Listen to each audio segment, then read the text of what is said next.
Boa noite. Boa noite. Entre os roubos praticados por assaltantes de motocicleta, um novo disfarce tem chamado a atenção das vítimas e autoridades de segurança. Como se fossem entregadores, a gangue dos motoqueiros transita sem chamar a atenção, surpreende pedestres ou invade casas. Câmeras de segurança já gravaram vários assaltos. Os criminosos chegam em 2 motos. As pessoas na calçada não reagem, mesmo assim são agredidas. Os 4 assaltantes levam de tudo, até calçados e peças de roupa. Escondem o rosto com máscaras e capacetes. Em menos de 30 segundos, eles vão embora. Aqui não tem segurança nenhuma. Ontem, a gente só conseguiu falar com a polícia porque estava passando uma GCM lá no horário de rota deles, né? Porque a viatura mesmo não veio. Também em Santo André, no ABC Paulista, 2 homens numa moto invadem uma casa para fugir com os celulares. Eles usavam um baú de entregas para não chamar a atenção.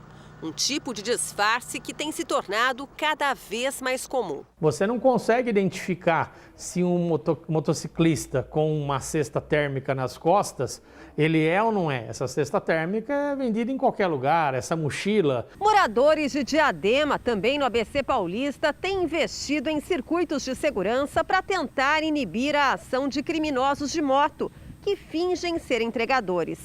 Mas pouco tem adiantado.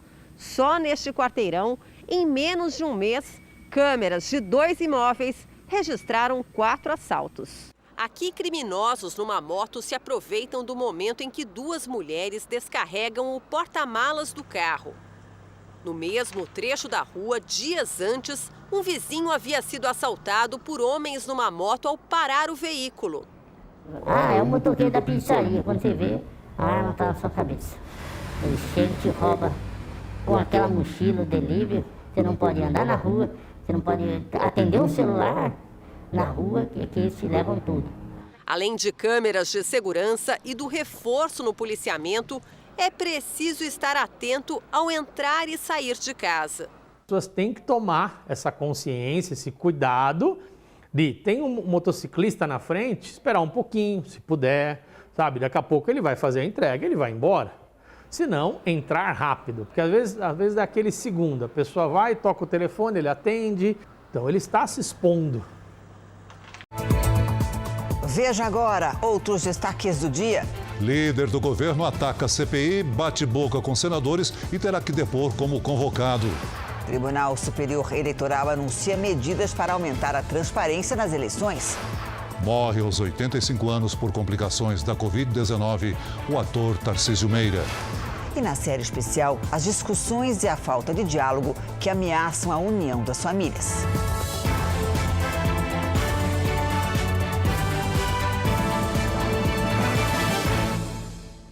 Oferecimento: o Bradesco Prime conecta você ao melhor do futuro.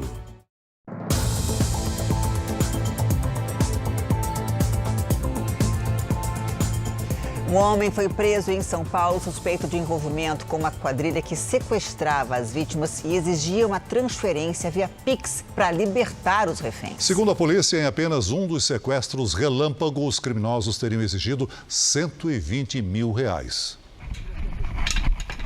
A casa do suspeito fica na mesma região em que as vítimas eram mantidas reféns. Quando os policiais chegaram ao imóvel, ainda estava escuro e o homem dormia.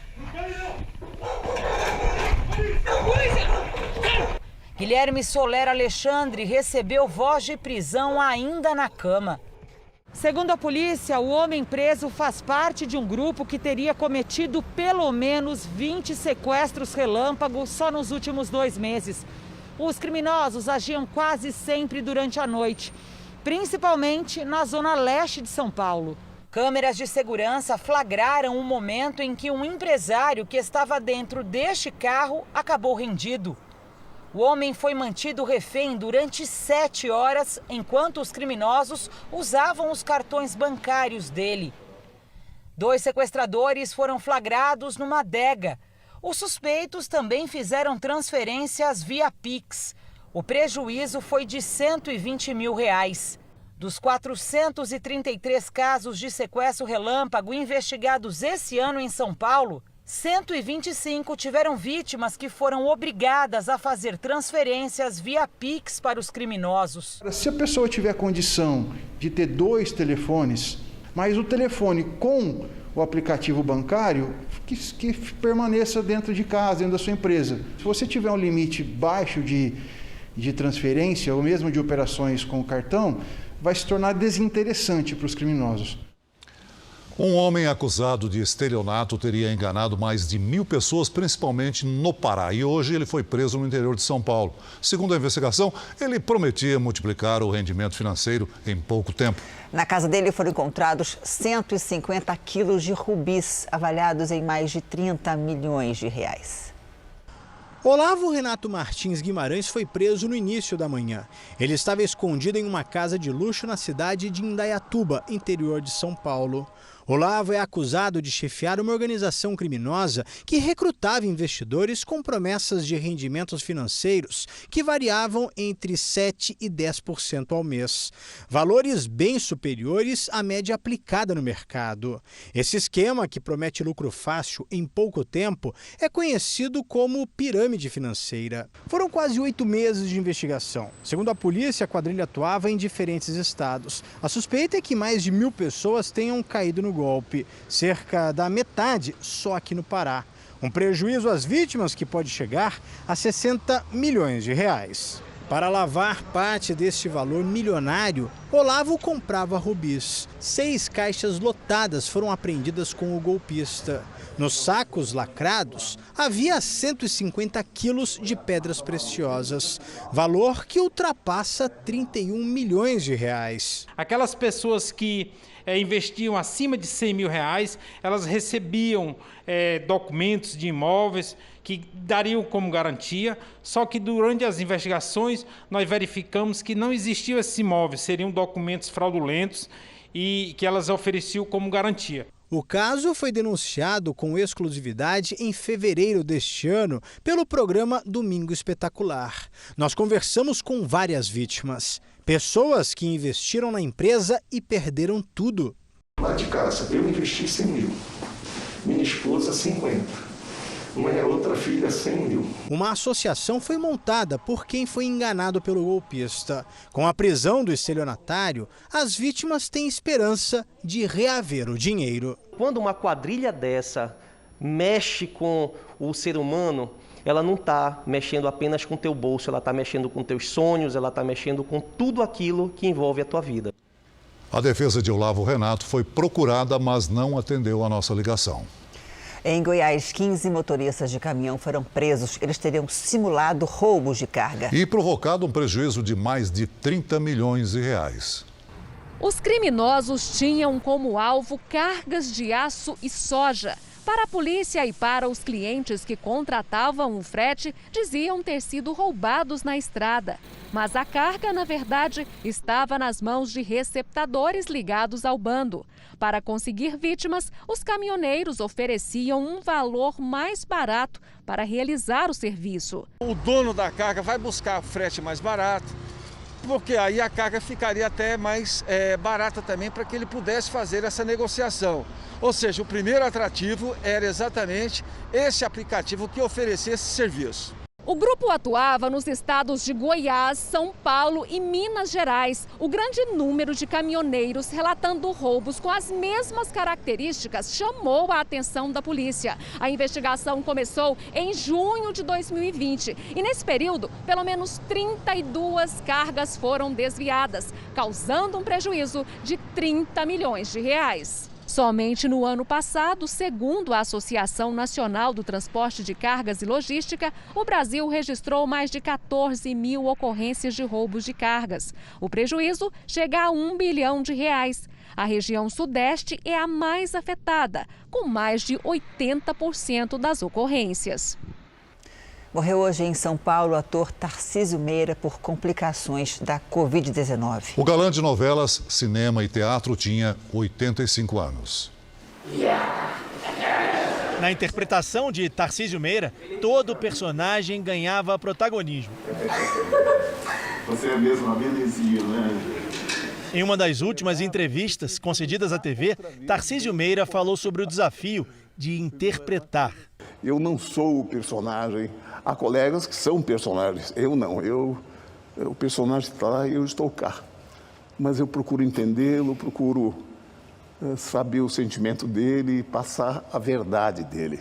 Artista de muitas faces e também um professor. O Tarcísio era uma pessoa acima do bem e do mal.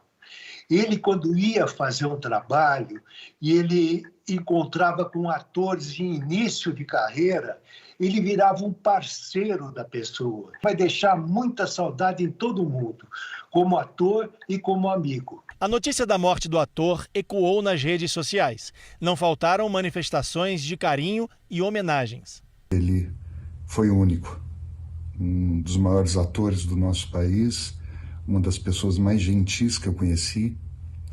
Tive a grande alegria de poder contracenar. Toda perda é lamentável, mas quando se trata de alguém com um significado tão grande, nos parece que a perda é ainda maior. Tarcísio Meira morreu menos de uma semana depois de ser internado neste hospital de São Paulo. Ele e a esposa, a atriz Glória Menezes, deram entrada na última sexta-feira com diagnóstico de Covid-19. A atriz apresentou melhora nos sintomas da doença. Já Tarcísio Meira teve que ser entubado e submetido à hemodiálise contínua. O quadro se agravou até a morte. Tarcísio de Magalhães Sobrinho nasceu em São Paulo. Estreou no teatro em 1957 e 4 anos depois na TV, onde contracenou com Glória Menezes pela primeira vez. Os dois foram casados por 59 anos. Da relação nasceu o Tarcísio Filho, também ator. O legado que o Tarcísio deixa é uma formação, inclusive sobre o modo de atuar em TV, mostrando que é possível você ir para o passado, para o futuro, para fazer jovens, fazer adultos, fazer pessoas na terceira idade também, e a arte continua.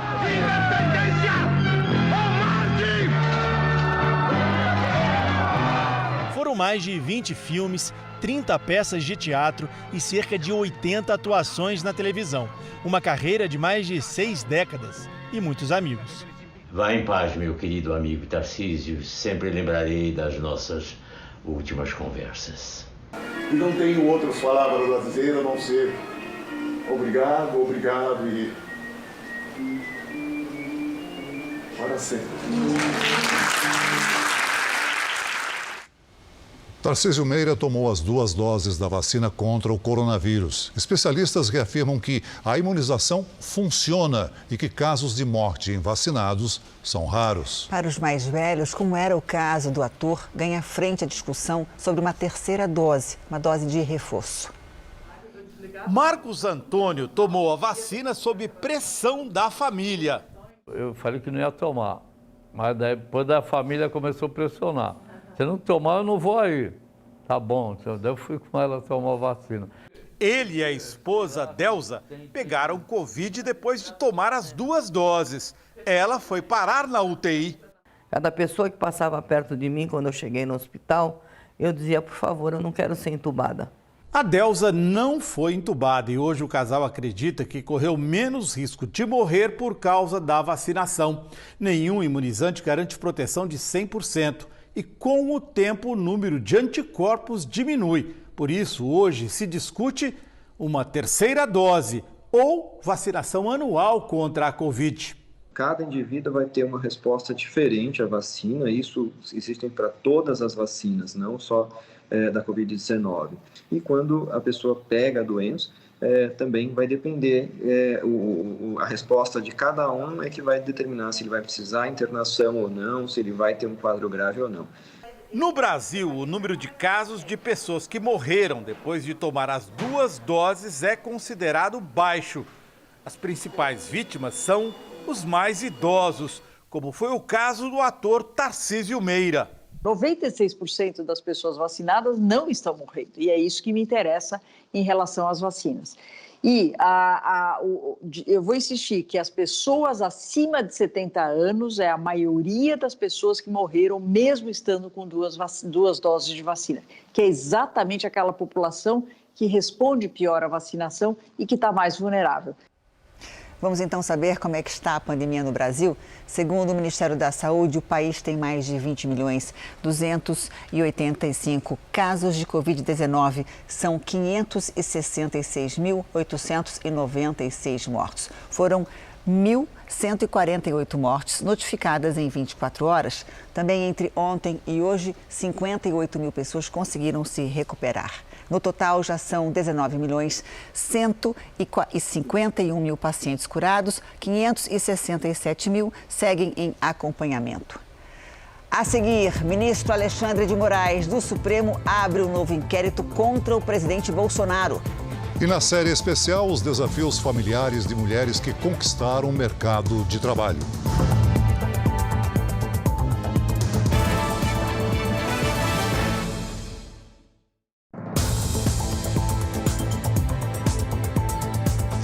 A CPI da pandemia ouviu hoje o líder do governo na Câmara, Ricardo Barros. O depoimento foi marcado por bate-boca, foi interrompido e vai continuar em uma nova data. Barros agora vai falar como convocado e não mais como convidado pela comissão.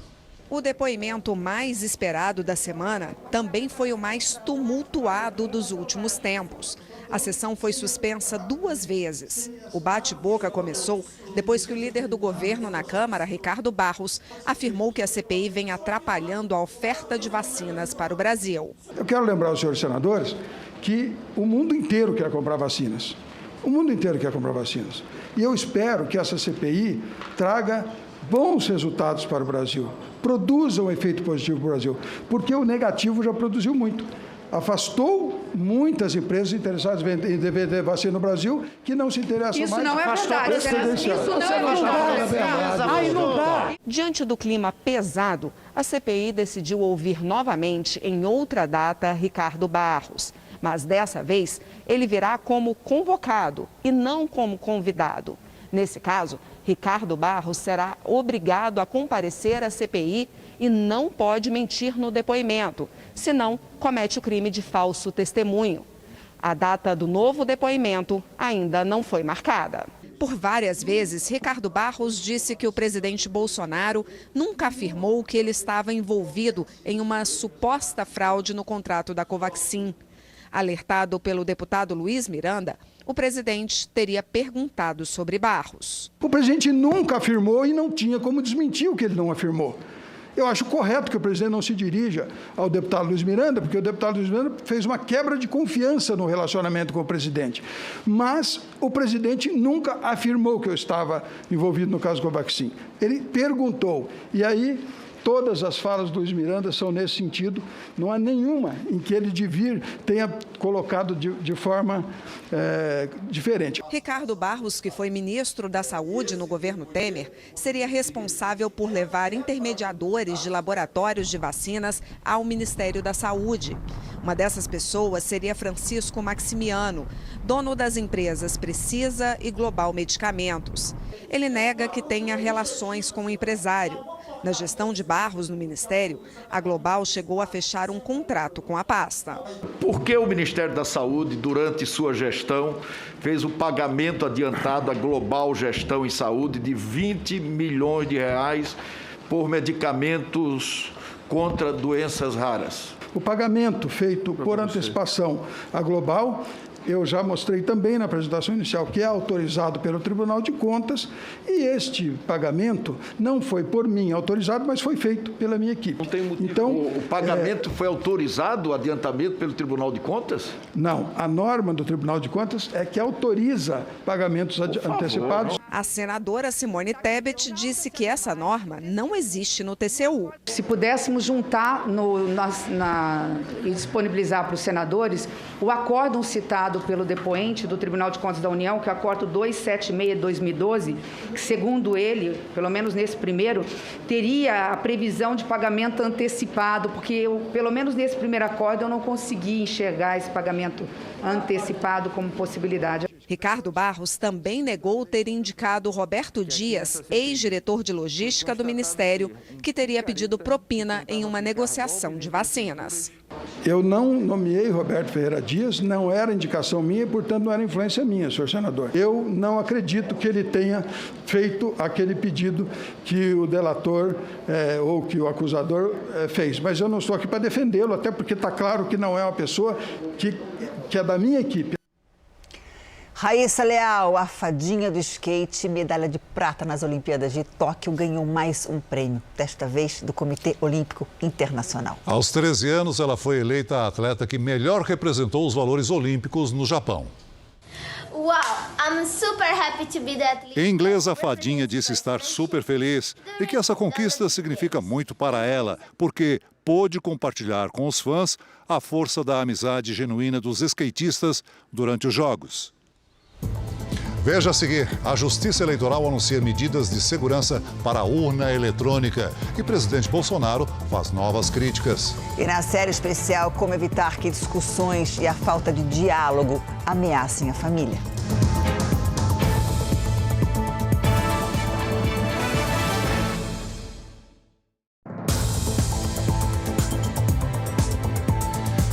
Dois chefes de milícias do Rio de Janeiro foram presos em operações policiais no estado. Ambos são suspeitos de vários crimes e assassinatos de menores.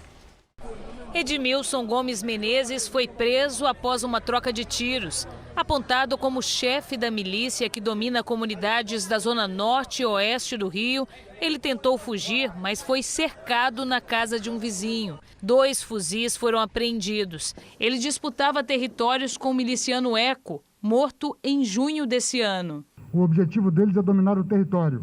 Uma vez dominado o território, aí sim eles exercem todas essas atividades criminosas, tráfico de drogas, tráfico de armas e uma série de outros crimes que vêm a reboque disso. Outra importante liderança da milícia foi localizada mais cedo em Nova Iguaçu, na Baixada Fluminense. Segundo as investigações, Denis Cleberson da Silva seria aliado de Danilo Dias Lima, o Tandera, um dos criminosos mais procurados pela polícia. Com ele foram encontradas uma pistola com kit rajada, 2 espadas usadas para ameaçar os moradores e uma farda, idêntica da polícia militar. O criminoso foi preso por homicídio duplamente qualificado, pela tortura, morte e ocultação dos corpos de 2 adolescentes. Em depoimento à polícia, a mãe contou que uma testemunha teria visto. Parou um carro prata, pegaram os meninos e se colocaram dentro do carro. Falou que os meninos já tinham apanhado muito, que estavam muito machucados. Denis é apontado como responsável pela segurança do grupo e pelo controle das áreas dominadas por eles. O braço armado da milícia recebia o nome de GAT, em referência ao Grupo de Ações Táticas da Polícia Militar. É um criminoso que sempre andava armado, com armas de grosso calibre, com grupos extremamente violentos, e agora ele vai ter que prestar contas à justiça.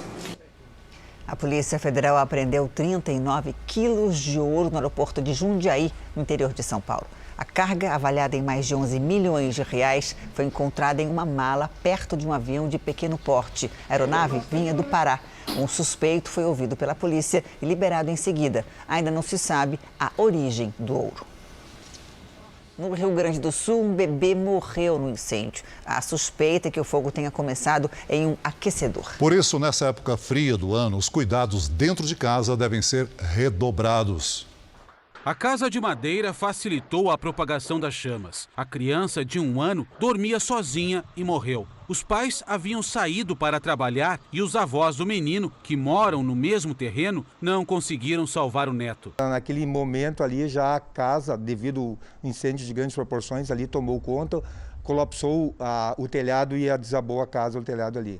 As investigações iniciais apontam para um aquecedor elétrico como causa do incêndio. No inverno, aumenta o uso de equipamentos para aquecer as casas, só que os riscos de acidentes também são maiores. Aqui no Rio Grande do Sul, de acordo com o Corpo de Bombeiros, o número de incêndios em residências aumentou quase 40% em 2020, na comparação com 2019. É importante ter ligações elétricas adequadas para esse tipo de aparelho.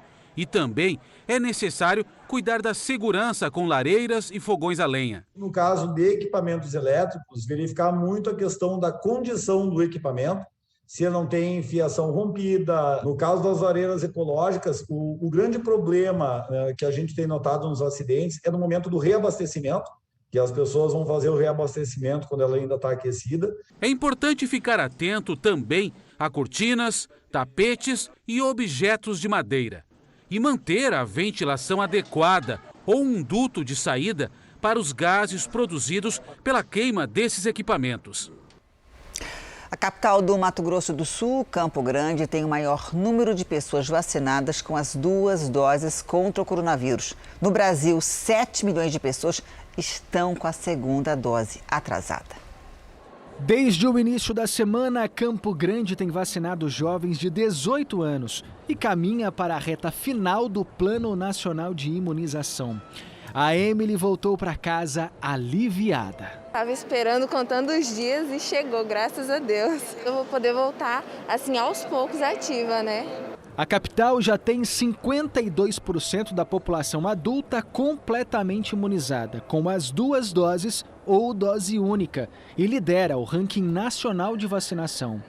A capital de Mato Grosso do Sul aparece à frente de cidades como Porto Alegre, Vitória e Florianópolis, que também apresentam um bom desempenho na cobertura vacinal. Motivo de orgulho para a Lília, técnica de enfermagem que trabalha nos mutirões de vacinação. E hoje a gente vendo que está evoluindo, que a gente está seguindo com a vacinação, é muito gratificante para mim. Aos poucos, a imunização contra a Covid-19 vai avançando pelo país. Só que por trás desse cenário de otimismo, de acordo com o Ministério da Saúde, ainda há 7 milhões de brasileiros que seguem com a segunda dose atrasada. A cidade do Rio de Janeiro teve a vacinação da primeira dose paralisada por 2 dias por falta de imunizantes. Em Porto Alegre, mais de 400 pessoas estavam com a segunda dose da Pfizer atrasada, também por falta de doses. Vamos ver como está o andamento da vacinação em todo o país. Somadas as aplicações da primeira e segunda doses, 1.625.000 pessoas receberam a vacina contra o coronavírus nas últimas 24 horas. E hoje o Brasil tem mais de 111.864.000 pessoas vacinadas com a primeira dose e 48.184.000 pessoas completaram a imunização. São Paulo tem 29.961.000 vacinados com pelo menos a primeira dose. Isso representa 64,73% da população do estado. Pernambuco já imunizou 48,81% dos habitantes. São mais de 4.694.000 pessoas. Dos paraibanos, 49,94% estão com pelo menos a primeira dose, o que equivale a mais de 2.017.000 pessoas. E no portal r7.com você pode acompanhar a situação de todos os estados no mapa interativo. O presidente Bolsonaro disse hoje que vai parar de insistir sobre o voto impresso. Mesmo assim, reforçou a posição contrária. Já o Tribunal Superior Eleitoral anunciou medidas para aumentar a segurança da urna eletrônica. O presidente falou sobre o voto impresso em entrevista para uma rádio. Vou continuar minha luta com menos pressão, é lógico, né? Mas nós não podemos terminar mais a eleição do ano que vem sobre o manto da desconfiança. Vou diminuir a pressão, sim, porque tem muita coisa para fazer pelo Brasil. E mesmo com o fim da possibilidade do voto impresso para as eleições do ano que vem, o Tribunal Superior Eleitoral anunciou medidas para aumentar a transparência das urnas eletrônicas. Nós do Tribunal Superior Eleitoral defendemos a posição contrária ao voto impresso por considerar que ela faria mal à democracia brasileira e à integridade do sistema eleitoral. Nós estamos tomando novas providências para ampliar a transparência e publicizar ainda mais os mecanismos de auditoria. As medidas são: o código aberto das urnas ficará disponível para os partidos e técnicos um ano antes das eleições. O tribunal vai reforçar o convite para que os partidos participem da instalação do programa nas urnas e será criada uma comissão externa para fiscalizar cada etapa do processo. Além disso, a Justiça Eleitoral avalia ampliar o número de urnas que participam do chamado teste de integridade, uma votação paralela em que os votos são impressos e depois o resultado é conferido com um boletim de urna. E a verdade é que não há remédio na farmacologia jurídica para maus perdedores. O voto impresso não impede o argumento de fraude de quem não queira democraticamente aceitar o resultado das eleições. Eu estou expondo isso para que as pessoas possam compreender, possam ter argumentos na mesa e não teorias conspiratórias. Ao longo do dia, Bolsonaro participou de 2 eventos ligados aos militares. Na cerimônia de cumprimentos aos oficiais generais no Palácio do Planalto, voltou a chamar as Forças Armadas de poder moderador, ou seja, capaz de moderar as relações entre os outros poderes. Nas mãos das Forças Armadas, o poder moderador. Nas mãos das Forças Armadas, a certeza da garantia da nossa liberdade, da nossa democracia e o apoio total às decisões do presidente para o bem da sua nação. A fala do presidente Bolsonaro pode provocar um novo desentendimento com o Supremo Tribunal Federal. Uma decisão do ministro Luiz Fux, presidente do STF, de junho do ano passado, já definiu que as Forças Armadas não podem atuar como poder moderador entre os poderes executivo, legislativo e judiciário. Na época, Fux afirmou ainda que as Forças Armadas têm poder limitado e não podem ser utilizadas para intromissão no funcionamento de outros poderes. No fim do dia, Bolsonaro participou de uma coletiva. O governo voltou a confirmar que serão pagas mais 3 parcelas do auxílio emergencial até novembro e que depois tem a intenção de substituir o Bolsa Família por um novo programa social. Segundo acertado com a equipe econômica, o reajuste será de no mínimo 50% do que se paga na média do Bolsa Família atualmente. O Supremo Tribunal Federal abriu uma nova investigação contra o presidente Bolsonaro por suposto vazamento de informações sigilosas. Yuri Ascar, de Brasília, tem as informações. Boa noite, Yuri. Boa noite, Celso. Boa noite a todos. A abertura do inquérito foi determinada pelo ministro do STF, Alexandre de Moraes, depois que o Tribunal Superior Eleitoral apresentou uma notícia-crime contra Bolsonaro. Os ministros do TSE relataram uma suposta conduta criminosa do presidente no último dia 4, com a divulgação nas redes sociais de um inquérito da Polícia Federal sobre a invasão por um hacker ao sistema do tribunal em 2018. O deputado federal Felipe Barros também foi incluído no inquérito. Moraes determinou ainda o afastamento do delegado da Polícia Federal responsável por essa investigação, Vitor Neves Feitosa Campo. E o ministro Dias Toffoli, também do Supremo, determinou que o procurador-geral da República, Augusto Aras, se manifeste sobre os ataques de Bolsonaro contra as urnas eletrônicas. Celso, Janine. Obrigado, Yuri. A Câmara dos Deputados encerrou a votação de propostas que alteram artigos da lei trabalhista. Nós vamos a Brasília agora com o Alessandro Saturno, que tem os detalhes. Boa noite, Saturno. Olá, Celso. Boa noite para você e a todos que nos assistem. Olha, o texto original ele chegou aqui à Câmara como parte das iniciativas do governo federal para evitar demissões durante a pandemia. O problema é que o texto final trouxe alterações permanentes nas relações de trabalho. Vamos ver como ficou. O regime especial de trabalho incentivado, qualificação e inclusão produtiva, ou REQIP, é para jovens entre 18 e 29 anos. É preciso estar desempregado há 2 anos e inscrito em programas de baixa renda. Sem muitos direitos trabalhistas, o jovem receberá uma bolsa, vale transporte e um curso de qualificação. O programa de incentivo ao primeiro emprego para jovens e de estímulo à contratação de maiores de 55 anos, ou Priori, foca nos mais jovens e nos mais velhos. O empregado recebe um bônus no salário, mas o FGTS é menor. Os programas têm duração e salários limitados. O texto reduz o pagamento de horas extras para algumas categorias, como bancários, jornalistas e operadores de telemarketing. Restringe o acesso à justiça trabalhista de graça. Só terão acesso pessoas carentes. E proíbe juízes de anular pontos de acordos extrajudiciais firmados entre empresas e empregados. O projeto agora segue direto para o Senado e, se lá for aprovado sem alterações, vai para a sanção do presidente Jair Bolsonaro. Celso Janine. Obrigado, Alessandro. Vamos agora com a opinião de Augusto Nunes. Oi, Augusto, boa noite para você. Boa noite, Janine. Boa noite, Celso. Boa noite a você que nos acompanha. A Câmara dos Deputados negou-se a adotar o Distritão, sistema eleitoral em que as vagas são preenchidas pelos candidatos que tiverem mais votos.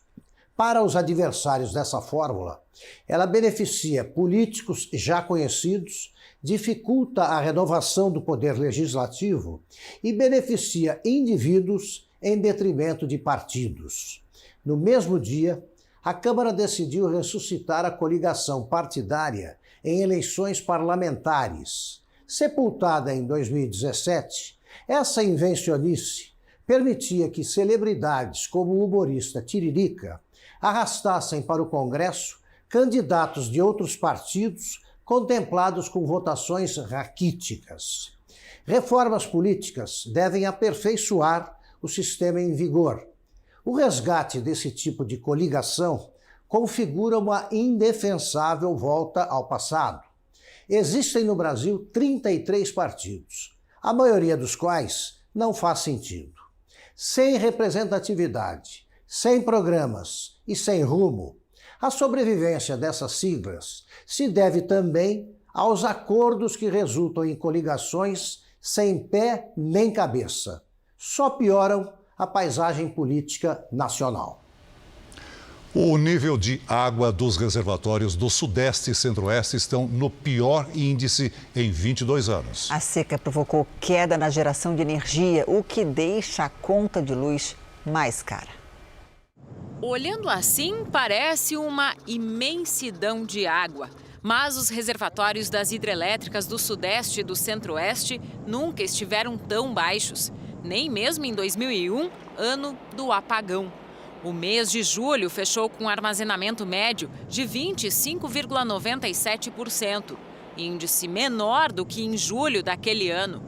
Eu acho que os sistemas hoje de abastecimento de água, os mananciais estão interligados, a rede de distribuição também está mais bem preparada. A situação pode se agravar ainda mais nos próximos meses. É o que prevê o operador nacional do sistema elétrico, responsável pelo controle da geração de energia no país.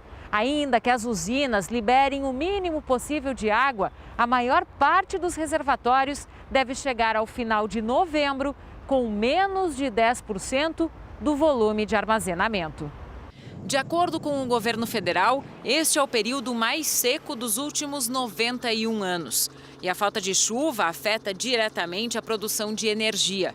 Isso porque as hidrelétricas são responsáveis por 65% da geração de eletricidade no Brasil. Por que está chovendo menos, não é? A gente pegar esta semana, saiu o relatório sobre a questão de mudanças climáticas, que ali tem pistas que nos apontam desses grandes desafios que nós temos. O problema se estende por praticamente todas as barragens da bacia do Rio Paraná, que abastece as regiões Sudeste e Centro-Oeste e é responsável por mais da metade da energia do país. Enquanto a chuva não vem, é preciso pensar em soluções. Nós precisamos de uma ação conjunta para recuperar e preservar os mananciais. Sem água não há vida, não há atividade econômica. Então, todos os esforços precisam ser feitos nesse sentido. Além de afetar os reservatórios, a falta de chuva aumenta o risco de queimadas. O Brasil lidera o ranking de países da América Latina com mais de 50 mil focos. Oi, Lidiane, boa noite para você. E cadê a chuva para melhorar essa situação? Tá difícil, né, Janine? Boa noite para você, para o Celso, para todo mundo aí do outro lado. A frente fria até chegou à região central do Brasil, mas não teve força para levar chuva. Ela levou apenas o ar frio, que refresca, mas não resolve. Nesta sexta, previsão de chuva constante de Santa Catarina até o Rio de Janeiro, com risco de deslizamentos no norte catarinense. Já do Rio Grande do Sul até o interior do Nordeste, o tempo segue seco, o que não alivia a situação das queimadas. No litoral do Nordeste, mais um dia chuvoso. Atenção, porque o volume de água pode provocar alagamentos e deslizamentos entre Sergipe e Pernambuco. Sexta-feira fria nas capitais do Sul. Em Porto Alegre faz 17 graus. No Rio de Janeiro, 24. Em Cuiabá, 35. Em Fortaleza e Porto Velho, 32. E em Palmas, até 38. Em São Paulo, mais um dia nublado, com 20 graus. Depois começa a esquentar. Aqui no Tempo Delivery, você escolhe as cidades. O Walter quer saber como fica o tempo em Vitória da Conquista, na Bahia. Opa, vamos para lá. Walter, aí em Vitória da Conquista o sol aparece entre nuvens nos próximos dias, mas não chove. Máximas entre 25 e 26 graus até domingo. E agora a vez do Cláudio, de Sete Lagoas, Minas. Opa, a família toda aí, hein? Aliás, Cláudio, nem sinal de chuva para vocês. E lá vai uma dica. Eu vi aí no sofá uma senhora e uma garotinha. Pois bem, elas são as mais atingidas por esse tempo seco. A umidade cai bastante nos próximos dias, principalmente nas horas mais quentes. Então, muita hidratação, hein, pessoal? Nesta sexta faz até 27 graus. Fim de semana, um pouco mais quente, com 28. Participe do Tempo Delivery pelas redes sociais. Mande a sua mensagem com a hashtag #VocêNoJR. Até amanhã, gente. Obrigada, Lidy. Até amanhã. Cada vez mais mulheres decidem investir na carreira e no próprio negócio. Mas muitas vezes essa dedicação em tempo integral atrapalha os relacionamentos. Esse é o tema de hoje da nossa série especial sobre a família.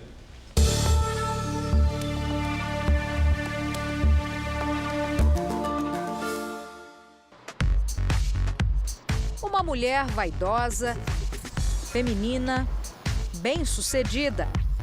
A vida desta empresária é praticamente trabalho.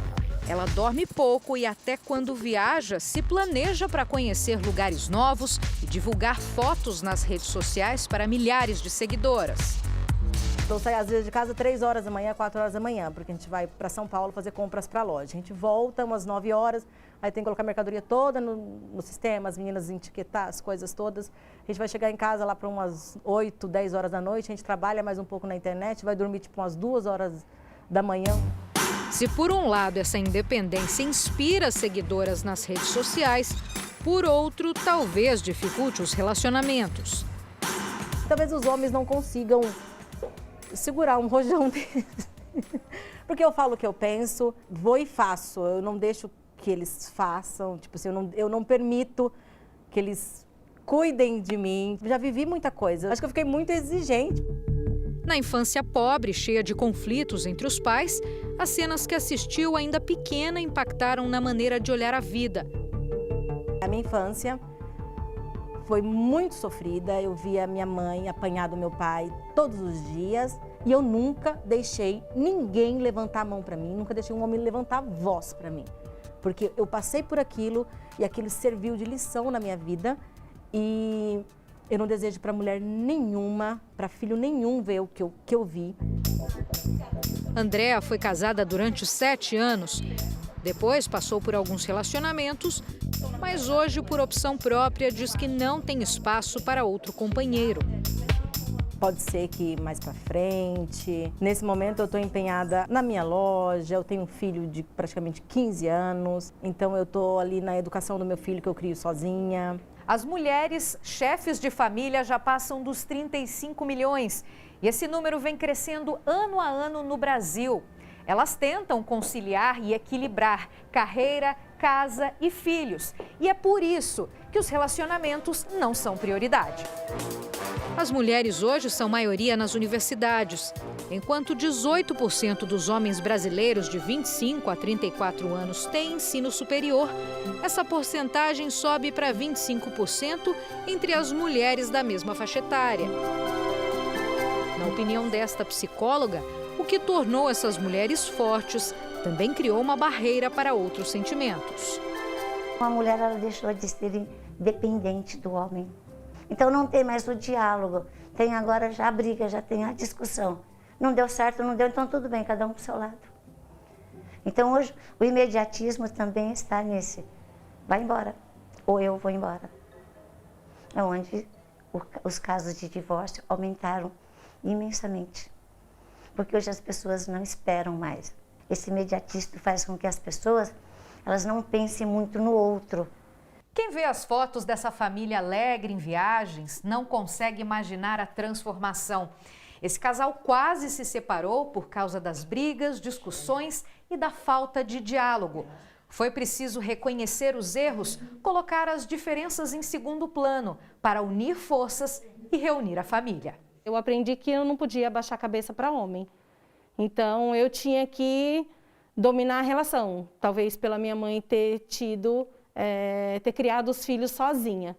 Então, para ela, meu pai foi embora, nós éramos muito pequenos e foi onde eu aprendi com ela que as coisas tinham que ser do meu jeito. O marido de Cristiane confirma. Ela tinha que dar a última palavra, ela tinha que ser do jeito dela, a questão de ciúmes, né?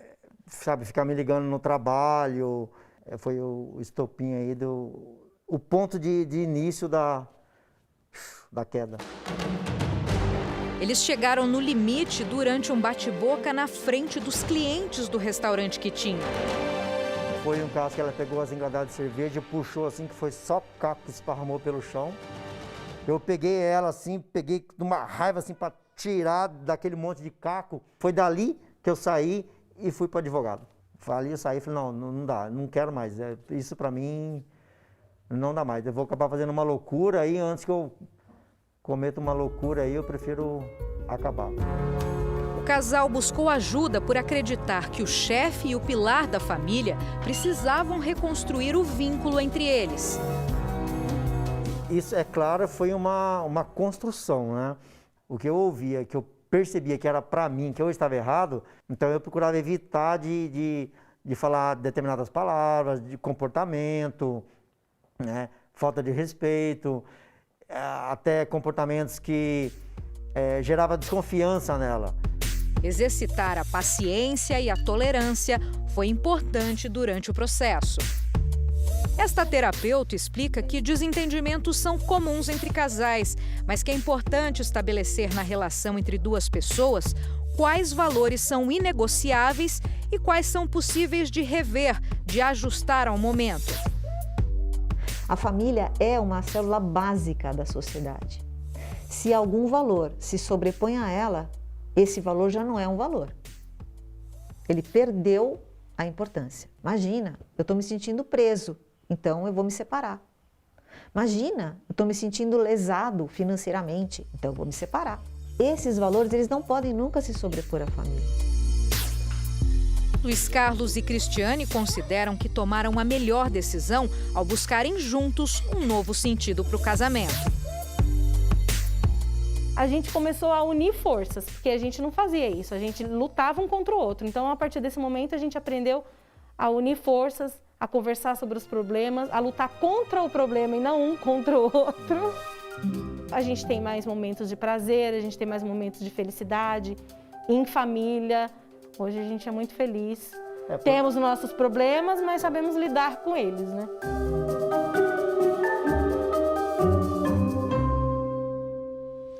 O Jornal da Record de hoje termina aqui. A edição na íntegra e também a nossa versão em podcast estão no Play Plus e em todas as nossas plataformas digitais. À 00:30 tem mais Jornal da Record. Fica agora com a novela Gênesis. Boa noite para você. Boa noite e até amanhã.